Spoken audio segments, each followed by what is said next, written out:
Fíjate ya la aplicación de TN a tu teléfono celular.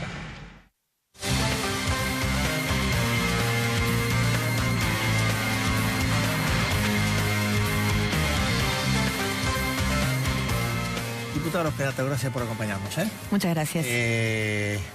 Usted cerró, dije bien, ¿no? ¿Usted cerró hoy la lista? Yo cerré las posiciones a favor de la legalización y después participó la diputada Campagnoli y el diputado Goicoechea con las posiciones en contra de la legalización. ¿Me acompaña un minutito? Vemos un pequeño resumen de lo que fue el día y medio de debate. ¿Cómo no? Se va a votar en general el dictamen de mayoría de la Comisión de Legislación General y otras recaído en el proyecto de ley sobre interrupción voluntaria del embarazo.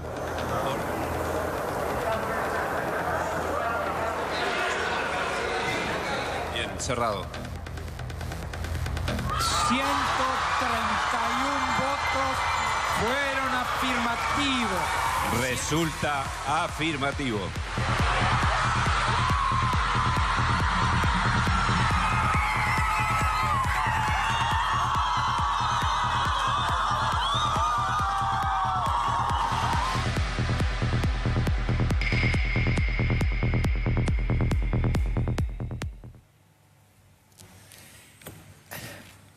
Primero, su cierre, amén de cierre, fue un cierre con mucha carga emocional, ¿no? Sí, por supuesto que no planificado, pero quise ocupar ese último espacio que teníamos para dar cuenta de qué era lo que estábamos votando, porque la verdad es que esta es una sesión histórica, pues estábamos reformando una legislación que tiene un siglo. En general nosotros votamos leyes y vamos cambiando leyes que tienen una cantidad de años, pero es muy difícil que uno trate una ley que no se modificó durante un siglo. Es realmente una situación anómala. Y además que estábamos tratando derechos de las mujeres, ampliación de derechos, la posibilidad de decidir. Así que tenía no solamente para mí, sino para todo el movimiento de mujeres que durante muchos años impulsó 13 años seguidos la campaña nacional por el aborto legal, seguro y gratuito. Presentó al Congreso un proyecto de ley de legalización que nunca fue tratado. Así que yo la verdad que quiero destacar la iniciativa del presidente Macri para que esto se trate, haber convocado al Congreso y decirnos, bueno, está madura la sociedad, creo que es un momento para tratar este proyecto y disparar lo que se disparó, ¿no? La atención social, los 700 expositores, los jóvenes que se apropiaron de este proyecto y lo empezaron a militar y nos empezaron a acompañar en todo este proceso. Así que estábamos cerrando una cosa muy interesante. Ahora, le pregunto, usted... ya con el resultado puesto, ¿no? ¿Usted cree realmente que la sociedad está preparada para procesar esto? Sí. Porque, digo, cuando uno mira las experiencias en otros países, estas cosas siempre, aún en los pioneros, Francia, llevan tiempos de desarrollo largos. No es que se resuelven rápidamente. Más, Francia la sancionó hace 44 años. A los 5 años le introdujo modificaciones. Bueno, y así, digo, pasó en España, pasa en Uruguay. Digo, ¿con qué criterio ustedes aprueban este dictamen? ¿Con el criterio de, bueno, es un punto de partida y vemos cómo evoluciona? ¿O es, bueno, esto es lo que nosotros creemos que tiene que ocurrir? Bueno, claramente el proyecto de la campaña era mucho más ambicioso que la media sanción que nosotros aprobamos.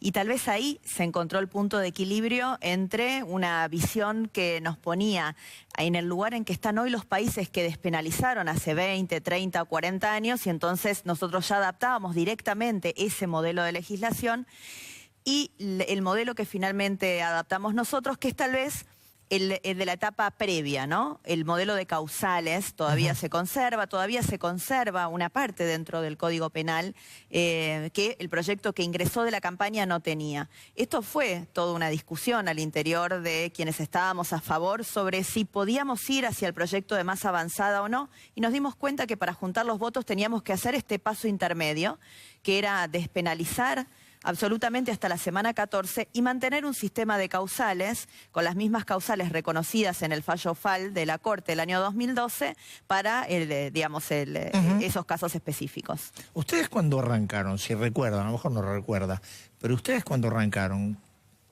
tentativamente, tampoco le pido exactitud, ¿qué volumen de votos tenían o calculaban que tenían? Cuando empezó el debate había un proyecto que era el de la campaña que tenía ¿Usted me dice cuando empezó el debate ayer o cuando empezó el debate de las exposiciones? Hace 2 meses. Correcto. Había un proyecto que tenía 71 firmas y se presentaron en total 8 proyectos más, sumadas todas las firmas, porque algunos proyectos repetían firmas. Había 87 diputados que tenían una iniciativa propia para la legalización de la interrupción voluntaria del embarazo. Así que de 87, que fue esa base, a 129, todo ese fue un recorrido de ir convenciendo gente que tal vez no tenía el tema del aborto dentro de su agenda, no lo había estudiado y que empezó a preocuparse, a estudiar, y muchos que empezaron en una posición del no terminaron votando a favor de la legalización.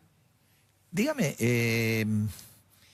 ¿cómo queda Cambiemos ahora? ¿Cómo queda el macrismo? Cambiemos es más amplio, está el radicalismo, está Elisa Carrió, que tuvo una posición muy dura, muy contundente sobre esto. ¿Cómo queda el macrismo donde una divisoria muy clara? Digo, a ver, su propio caso. Usted comparte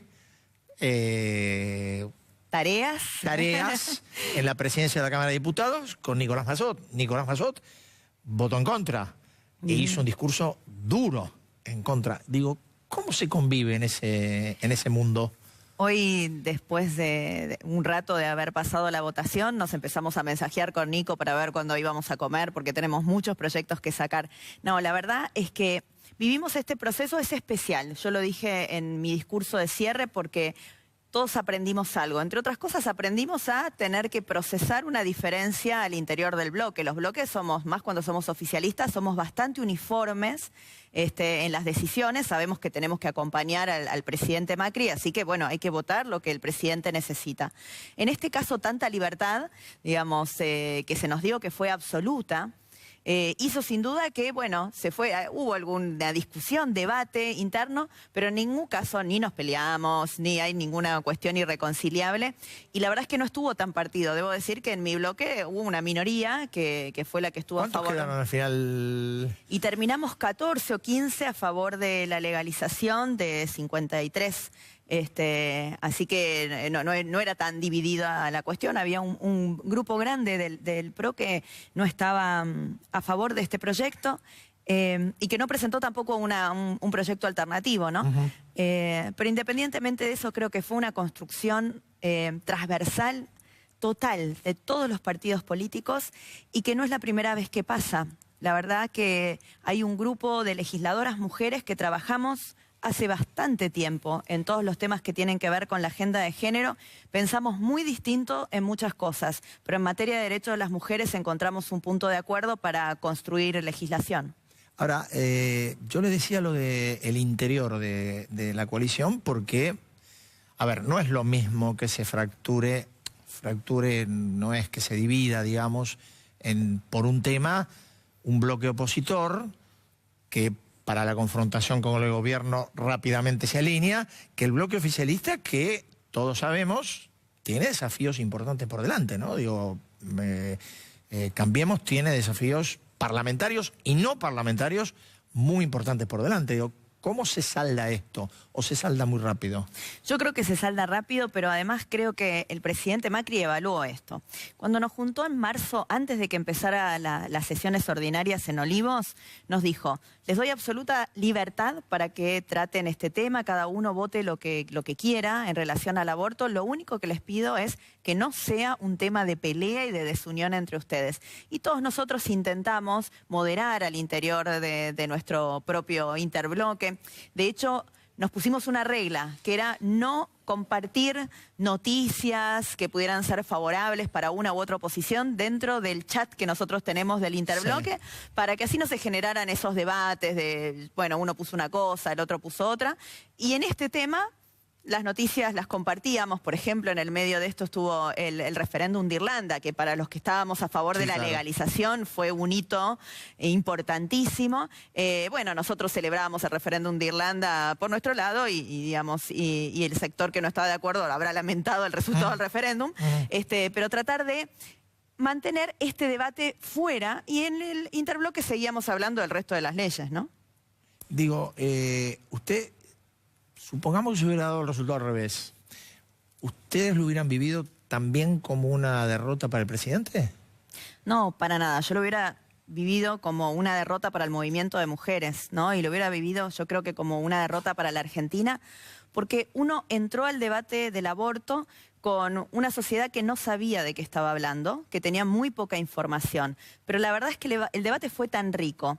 Tantas personas participaron, se vieron las audiencias, algunas por la tele, por internet, que terminamos todos sabiendo, conociendo las cifras, conociendo las 50.000 hospitalizaciones que había por año de mujeres afectadas en su salud por causa de aborto clandestino, que la verdad salir de ese debate sin cambiar nada me parece que era un retroceso para la Argentina. Así que yo lo hubiera vivido con una frustración en ese sentido, pero nada que pudiera afectar o no la situación del presidente de la Nación. El presidente simplemente abrió el debate, después estaba en nuestras manos, y creo que el logro de esta mañana fue construir esa mayoría transversal para poder responder a esta demanda social. La plaza llena de mujeres, de madres, de hijas, toda la noche, con el frío que hizo ayer. Yo, la verdad es que sentía, a veces decía, esta gente que hace tanto frío, pero se quisieron quedar, estaban pidiendo por su ley y bueno, finalmente pudimos dárselas. ¿Le puedo hacer una pregunta con un poquito de humor que no se malinterprete? Por supuesto. ¿A usted le gusta hablar con la E? No sé. Le agradezco, diputada. Nosotros, como todos los jueves, vamos ahora a dar los premios, el código, el medallero. A ver, director, vamos con el...